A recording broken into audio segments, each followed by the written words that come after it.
I've just had a chat with one of my specialist nurses to discuss about my cancer and about my age, and I've come up with obviously it's very unusual for ovarian cancer in younger women. That's what I keep being told. Just like Jade Goody was, unusually young to get cervical cancer after having 2 children. Now, I'm getting stronger and stronger of feeling this way, that age shouldn't be an issue for anything like this, as serious as this. And there should be regular screening for women for these problems. The age restriction for smears is trying to get reduced from 25 to 20, which I think is a damn good bloody idea. And I think as part of that screening, the CO125 blood test should be introduced in with that as formality, as a precaution. Because I think, which is the test for the ovaries to see if they're functioning properly, a bit like a kidney function test. I haven't gone into cost or politics or anything like that, because that side of it really doesn't bother me, and it's really insignificant to me. Saving lives is worth more than the cost of a blood test.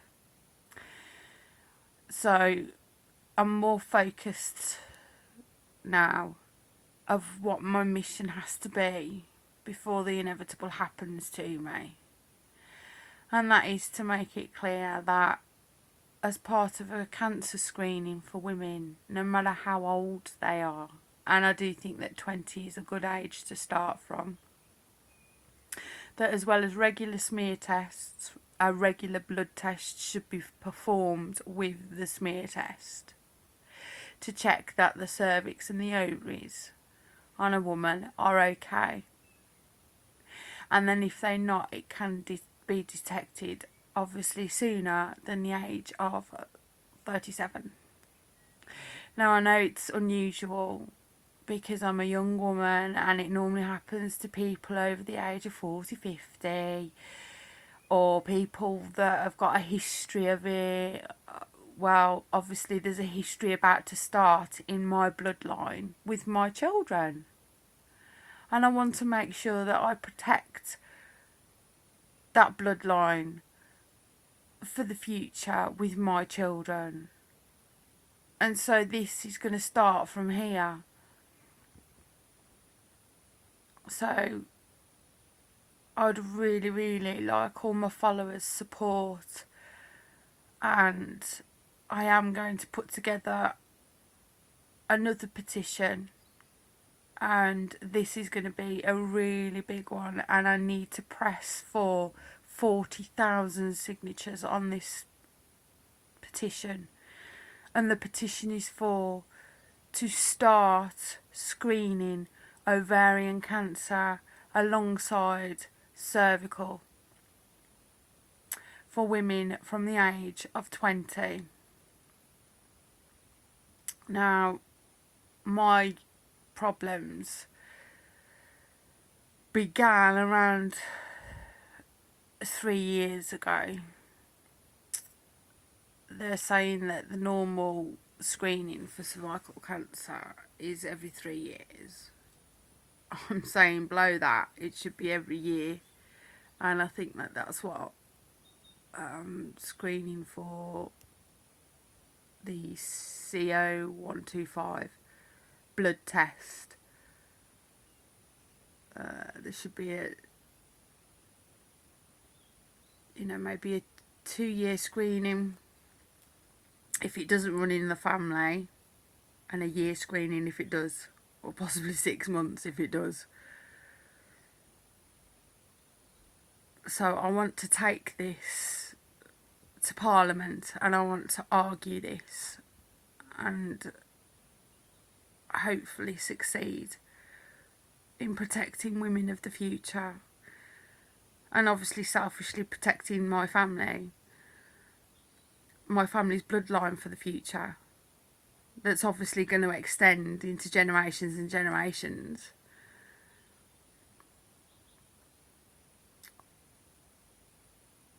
So I need a little response from this blog to find out if I can get the support to do this. So please don't just like, comment. I've had lots of stories so far. Obviously I keep saying about the stories I'm getting in, and they're still coming in, guys, you know, of misdiagnosis, of mental health misdiagnosis. That is still going to be a massive part of my awareness, because obviously I was misdiagnosed due to mental illness.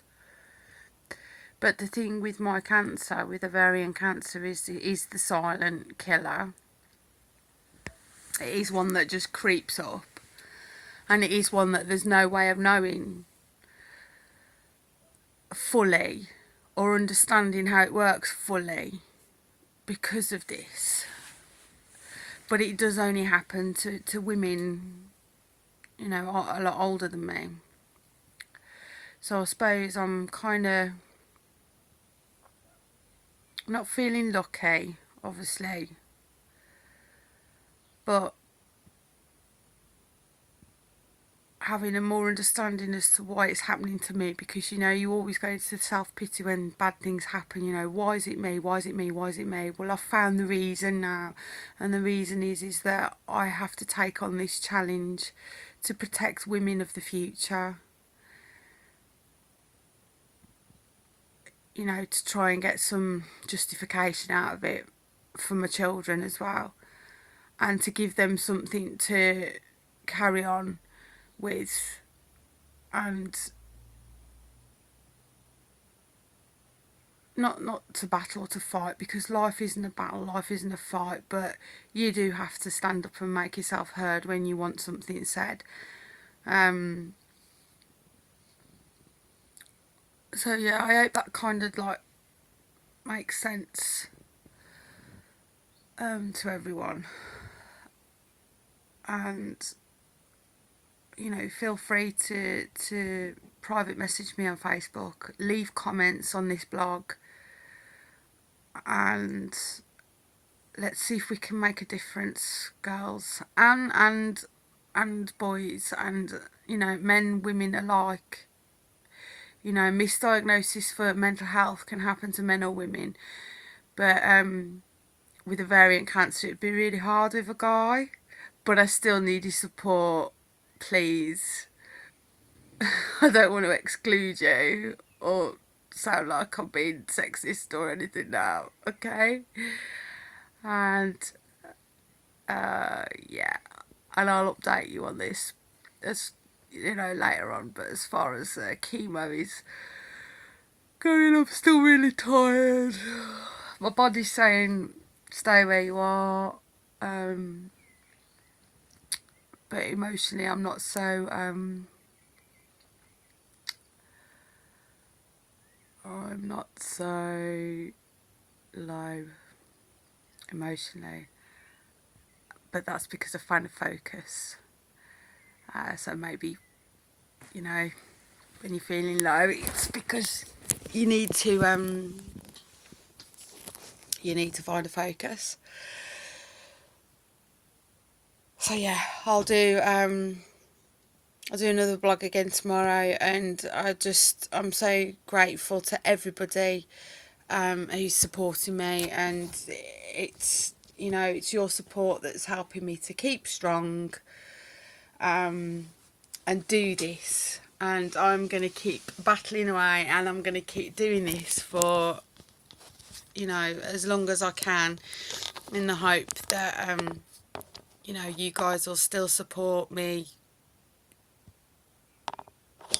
will continue the support and continue the awareness, yeah, for my kids and for women of the future. That's what it's about now, women of the future, and men of the future. Because without good women, there's no good men. Because women birth these men. So, sexies of the future. Okay, so I'll speak to you later. Bye.